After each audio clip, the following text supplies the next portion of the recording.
तो जैसे कि आप सभी लोगों ने सॉल एंड 2 की पिछले एपिसोड में तो देखा ही होगा कि एल्डर जुआन लॉ ने युहाओ को पूछा था कि आखिर तुम ऑर्गेनाइजेशन का नाम क्या रखने वाले हो। तो इस एपिसोड की स्टार्टिंग में हमें युहाओ को दिखाया जाता है जो कि जवाब देते हुए कहता है कि हमारे ये ऑर्गेनाइजेशन का मेन पर्पज सोल बीस्ट को मरने से रोकना है और जितना हो सके उतना ज्यादा सोल बीस्ट से अच्छा रिलेशन बनाना है। ऐसा करने से दोनों ही साइड को प्रॉफिट मिल सकता है और स्पिरिट एक तरीके से सोल बीस्ट को जिंदा रखने की दूसरी तरीका है। इसीलिए क्यों ना हम लोग इस ऑर्गेनाइजेशन का नाम स्पिरिट रखे। मेरी दूसरी दुनिया का टीचर इलेक्ट्रोलक्स ने मुझे स्पिरिट बनाना सिखाया था और उन्होंने मरने से पहले मेरे लिए एक स्पेशल मेथड को छोड़ा था जो कि देखने में तो टावर शेप का है और वो एक मैजिक फॉर्मेशन है और ये मैजिक फॉर्मेशन की मदद से स्पिरिट फ्यूजन काफी आसानी के साथ में कंप्लीट हो सकता है। इसीलिए क्यों ना हम लोग इस ऑर्गेनाइजेशन का नाम स्पिरिट टावर यानी स्पिरिट पगोडा नाम से बुलाया जाए। ये नाम आप सभी लोगों को कैसा लगा है? मैं तो यही सजेस्ट करता हूँ कि पहले सेरेक सिटी में स्पिरिट पगोडा बनाया जाए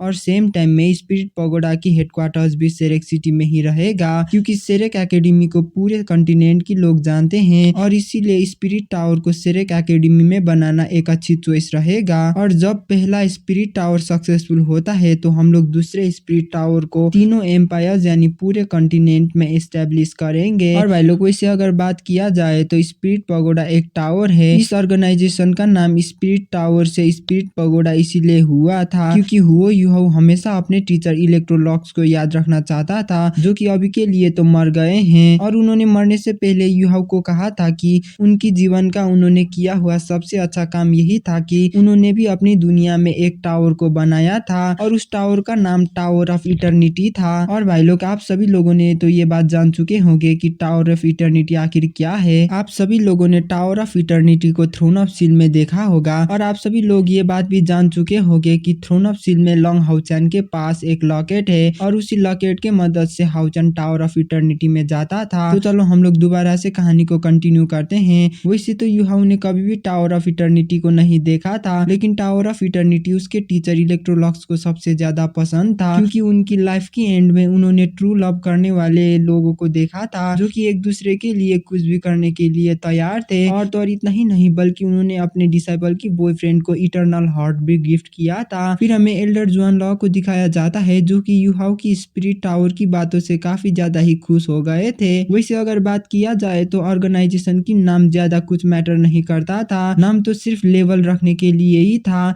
सबसे ज्यादा इम्पोर्टेंट तो ये था कि स्पिरिट टावर की हेडक्वार्टर सेरेक सिटी में होने वाला है और इसका मतलब ये है कि पूरे वर्ल्ड से पावरफुल लोग अब से सेरेक को प्रोटेक्ट करने के लिए आएंगे और इस चीज के वजह से सेरेक को उतना ज्यादा टाइम भी नहीं लगेगा अपने स्टेटस को बढ़ाने के लिए। वैसे अगर बात किया जाए तो युहाओ ने स्पिरिट्स के बारे में अपने आप में ही सीक्रेट नहीं रखा था। वैसे अगर युहाओ चाहता था तो वो स्पिरिट्स को अपने आप में ही सीक्रेट रख सकता था और वो इस बारे में किसी को भी नहीं बता सकता था, लेकिन युहाओ ने इस बारे में सभी को बताया था और युहाओ ने सेरेक को भी मदद किया था डेवलप होने के लिए। और अगर बात किया जाए तो उसने अभी जो किया था वो सेरेक एकेडमी के लिए सबसे ज्यादा फायदेमंद था, लेकिन फिर भी एल्डर जुआन लॉ के दिल में एक ब्लैक शैडो थी क्योंकि अभी भी युहाओ के पास नेक्रोमैंसर का पावर था। फिर एल्डर जुआन लॉ सभी की तरफ देखते हुए कहता है कि क्या किसी को युहाओ की बातों में ऑब्जेक्शन है, लेकिन कोई भी लोगों को युहाओ की बातों में ऑब्जेक्शन नहीं होता है क्योंकि सेरेक ने स्पिरिट्स की सीक्रेट को सभी लोगों के सामने लाया था और ये तो शर्मनाक बात होगी अगर सेरेक को इसके बदले में बेनिफिट भी लेना ना दिया जाए। उससे भी बढ़कर युहाओ की बातें सही है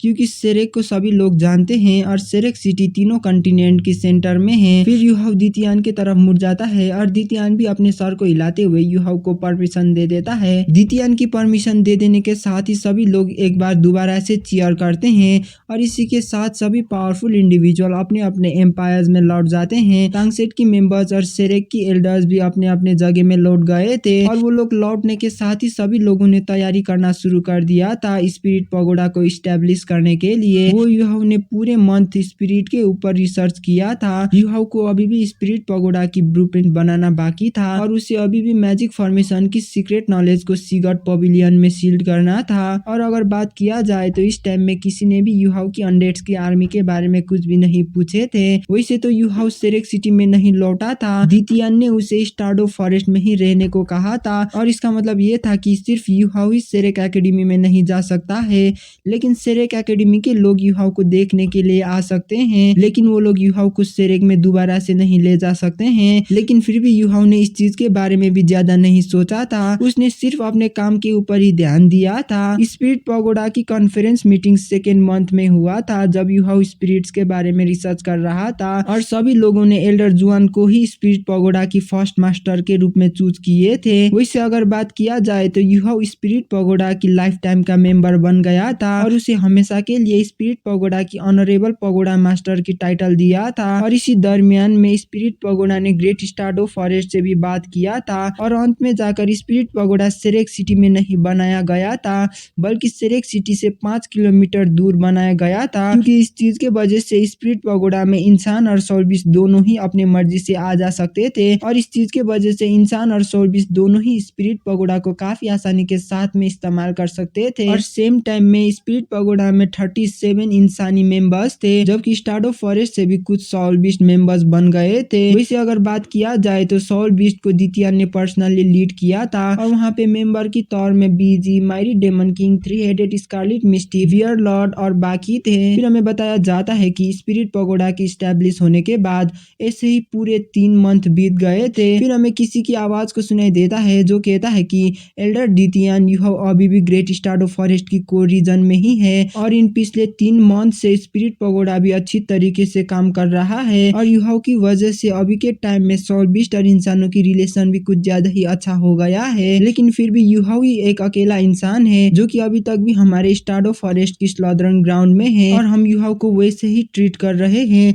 जैसे कि हम पहले 3 आई गोल्डन लायन को ट्रीट करा करते थे। इसीलिए अभी के लिए आप चिंता मत करिए, अभी तक तो सब कुछ सही है। फिर दितियान भी उसको वहाँ से जाने के लिए कहता है और फिर इसी के साथ हमें बताया जाता है कि ऐसे ही 2 दिन पूरे बीत जाते हैं और फिर हमें 2 दिन के बाद का सीन दिखाया जाता है जहाँ पे दितियान युहाओ के पास में आ गया था और दितियान आने के साथ ही युहाओ को कहता है कि आखिरकार बात क्या है, आखिरकार तुम क्यों मुझसे मिलना चाहते हो और तुम मुझे क्यों ढूंढ रहे हो। दितियान को वहाँ पे देखकर युहाओ भी जवाब देते हुए कहता है कि एल्डर दितियान, मैंने आपसे जो वादा किया था मैंने वो पूरा कर दिया है और सोल बीस्ट और इंसानों की रिलेशन भी काफी ज्यादा ही अच्छा हो गया है। इसीलिए मैं स्टार्डो फॉरेस्ट से अपने घर यानी अपने सेरेक एकेडमी में लौटना चाहता हूँ। और युहाओ की ये कहने के साथ ही भाई लोग हमारा ये वाला एपिसोड यहीं पे खत्म होता है। मिलते हैं अगले वीडियो में, तब तक के लिए बाय बाय।